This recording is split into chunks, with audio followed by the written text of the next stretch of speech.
Morning. আজকে PSC syllabus থেকে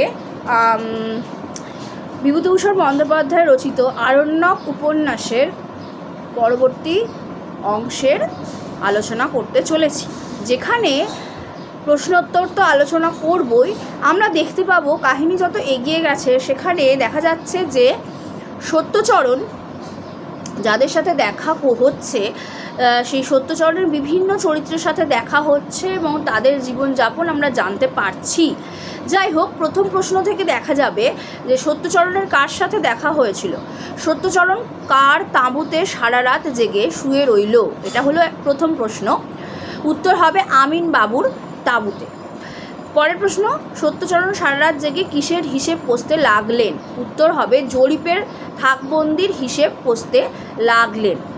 চলে যাচ্ছি পরের প্রশ্নে, দোরের কাছে লণ্ঠনের আলোটা কিভাবে পড়ছিল। উত্তর হবে বাঁকাভাবে পড়ছিল। ব্যাস। পরের প্রশ্ন, লণ্ঠনের আলোয় সত্যচরণ যে কুকুরটাকে দেখেছিল তার গায়ের রং কী ছিল। এই যে ওইখানটার পরিবেশটা সেইটা এখানে তুলে ধরা হয়েছে। উত্তর হবে সাদা রঙের কুকুর ছিল। চলে যাচ্ছি পরের প্রশ্নে, খাটের নিচে কি পাওয়া গিয়েছিল। উত্তর হবে নরম কালো চুল। পরের প্রশ্ন, লোকালয় থেকে লবটুলিয়া কত মাইল দূরে। উত্তর হবে লোকালয় থেকে অর্থাৎ যেখানে মানুষজনের বসতি রয়েছে সেইখান থেকে লবটুলিয়া গ্রাম সেখানটা কত দূর। উত্তর হবে 6-7 মাইল দূরে। চলে যাচ্ছি পরের প্রশ্নে, সন্ধ্যার পর লোকে পথ চলে না কেন। উত্তর হবে বন প্রান্তরে বাঘ ও বুনো শুয়োরের জন্য। বাঘ ও বুনো শুয়োরের জন্য এতই উপদ্রব ছিল যে তারা পথ সন্ধ্যার পরে আর কেউ বেরোতো না, তেমনই উপন্যাসে আছে। পরের প্রশ্ন, জনহীন বনজঙ্গল ও ধূ প্রান্তরের মধ্যে কোন শতাব্দী প্রবেশের পথ খুঁজে পায় না। উত্তর হবে বিংশ শতাব্দী। এইটা কিন্তু খুব ইম্পর্ট্যান্ট কোয়েশ্চেন, কোন শতাব্দী খুঁজে পায় না, বিংশ শতাব্দী। পরের প্রশ্ন, কটি শতাব্দীর কথা উল্লেখ করা আছে। উত্তর হবে 2টি, বিংশ ও ঊনবিংশ শতাব্দীর উল্লেখ করা আছে। চলে যাচ্ছি পরের প্রশ্নে, সত্যচরণ তাঁবু উঠিয়ে কাদেরকে সদর কাছারিতে নিয়ে এলেন। উত্তর হবে রামচন্দ্র আমিন ও আশরফি টিন্ডেল। এক হচ্ছে রামচন্দ্র আমিন আর 2 হলো আশরফি টিন্ডেল। চলে যাচ্ছি পরের প্রশ্নে, ঘটনার কত মাস পরে কাছারিতে সত্যচরণের সঙ্গে দেখা করলো। উত্তর হবে 6 মাস পরে। 6 মাস পরে দেখা হলো। পরের প্রশ্ন, ঘটনার 6 মাস পর কোন মাসে 2টি লোক কাছারিতে সত্যচরণের সঙ্গে দেখা করলো। উত্তর হবে চৈত্র মাসে। চৈত্র মাসে দেখা করলো। আচ্ছা দেখো, পরের প্রশ্ন যেটা আছে সেটা হলো যে 2টি লোক কে ছিল। উত্তর হবে 2টি লোকের মধ্যে একজন কে ছিল। উত্তর হবে একজন ছিল ব্রাহ্মণ না, বৃদ্ধ। একজন ছিল বৃদ্ধ।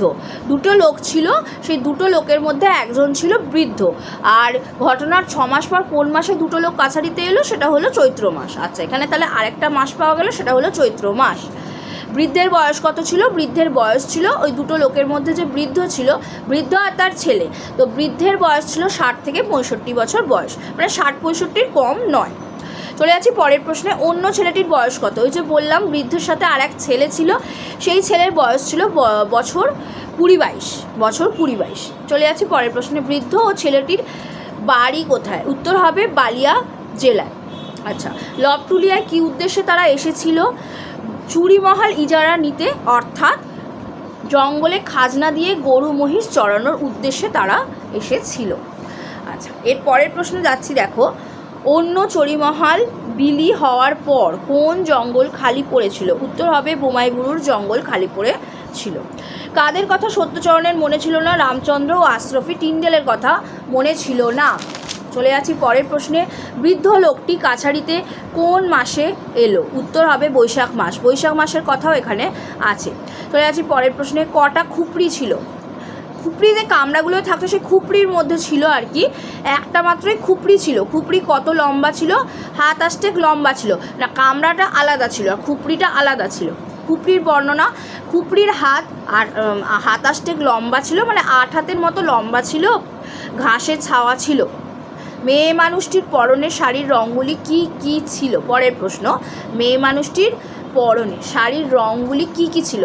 উত্তর হবে সাদা ধোয়া শাড়ি, কোনো দিন হয়তো লাল ছিল, কোনো দিন কালো ছিল, এই রকম শাড়িগুলো পরনের রঙের এই ধরনের রঙের শাড়ি পরতো।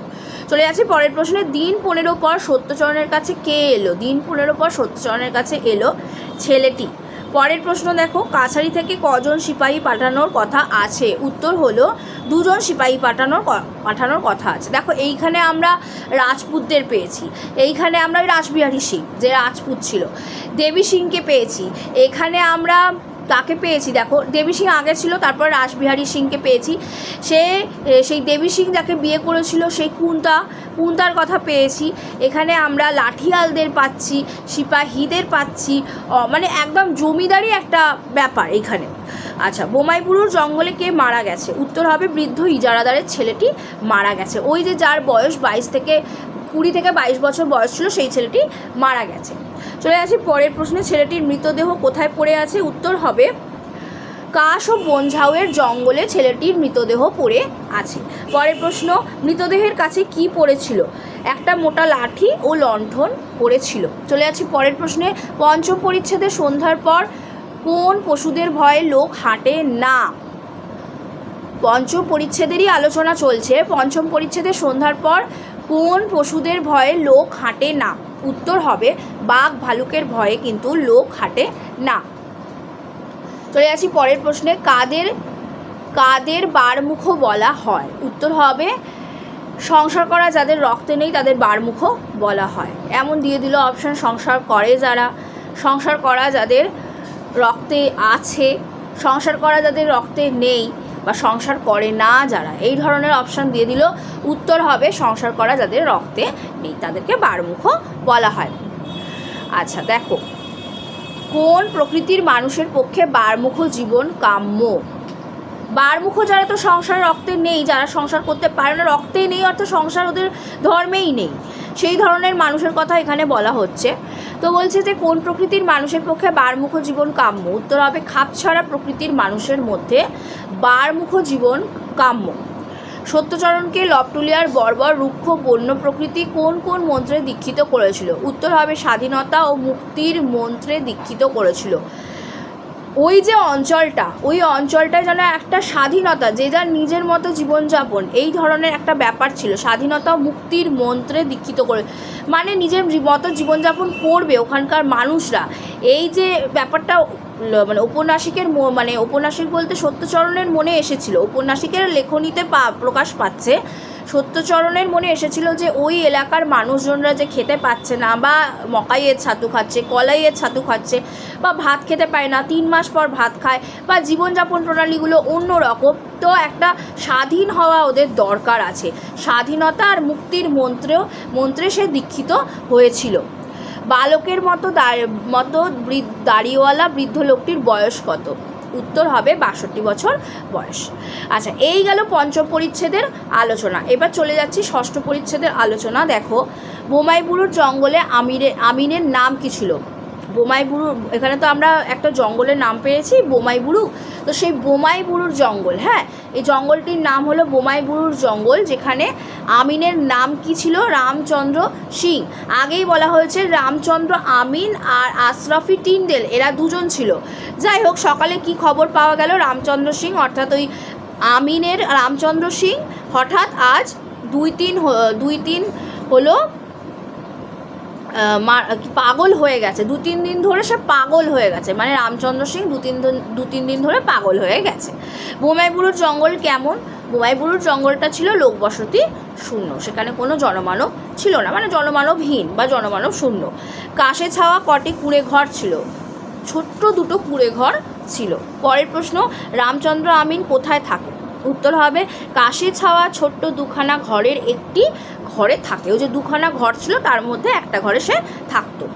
রামচন্দ্র আমিনের পেয়াদার নাম কি ছিল? পেয়াদার নাম ছিল আশরাফি টিন্ডেল। রামচন্দ্র সিংয়ের পেয়াদার নাম ছিল আশরাফি টিন্ডেল। চলে যাচ্ছি পরের প্রশ্নে, রামচন্দ্র কোথায় চোখ বুজে শুয়েছিল? উত্তর হবে কাঠের মাচার ওপর চোখ বুজে শুয়েছিল। আমিন বাবুকে রাত্রে কে বিরক্ত করে? একটা কুকুর বিরক্ত করে। চলে যাচ্ছি পরের প্রশ্নে, কে কুকুরের লেজ চেপে ধরেছিল? উত্তর হবে সত্যচরণ কুকুরের লেজ চেপে ধরেছিল। চলে যাচ্ছি পরের প্রশ্নে। দেখো, কে রিপোর্ট করবে বলেছিল? সত্যচরণ রিপোর্ট করবে, সত্যচরণ বলেছিল রিপোর্ট করবে। পরের প্রশ্ন, জ্যোৎস্না ভরা নৈশ প্রকৃতি কিসের মতো? উত্তর হবে রূপকথার রাক্ষসী রানীর মতো, রূপকথার যে রাক্ষসী রানী তার মতো। গৌরবর্ণ সুপুরুষ ব্রাহ্মণটির নাম কি? উত্তর হবে রাজু পাড়ে। রাজু পাড়ের বয়স কত? উত্তর 55 থেকে 56 বছর বয়স।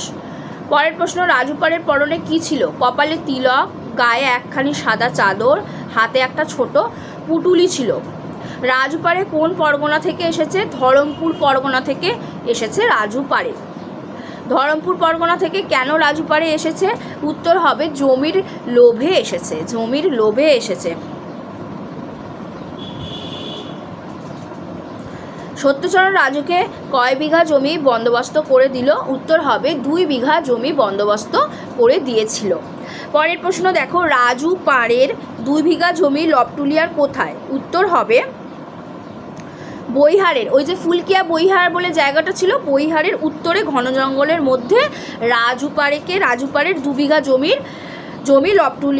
রাজু পাড়েকে ব্যবস্থা করে দেওয়া হয়েছিল 2 বিঘা জমি। হ্যাঁ, আর সেটা ছিল বৈহারের উত্তরে ঘন জঙ্গলের মধ্যে, এটা হবে উত্তর। তো আজকের আলোচনা এই পর্যন্তই। ক্লাসটা যদি তোমাদের ভালো লেগে থাকে অবশ্যই চ্যানেল সাবস্ক্রাইব করে বেল আইকনটা দিয়ে দিও, আর লাইক করার পর বন্ধুদের সাথে শেয়ার করো, আর কমেন্টসে জানাও যে তোমাদের কেমন লাগছে ক্লাসগুলো। আশা করছি পিএসসি তো হবে সেপ্টেম্বরে, এবং খুব তাড়াতাড়ি এসএলএসটি হওয়ার কথা সম্ভাবনা আছে। তোমরা যদি এসএলএসটিকেও পড়তে চাও তাহলে আমার সাথে যোগাযোগ করে নিও। আমার ফোন নাম্বার বলে দিচ্ছি, আমার ফোন নাম্বার হলো 9804753270। এই নাম্বারে, আরেকবার বলছি, 9804753270। এছাড়া আমি এসএলএসটির বিভিন্ন ভিডিও ছাড়তে শুরু করব, তোমরা ক্লাসগুলো করতে থাকো। আর এখন যা পরিস্থিতি, পড়াশোনা করো, পড়াশোনায় থাকো, পরীক্ষা হবে এই আশা নিয়ে এগিয়ে চলো। আর অবশ্যই কমেন্টসে জানাও কেমন লাগছে। Thank you so much.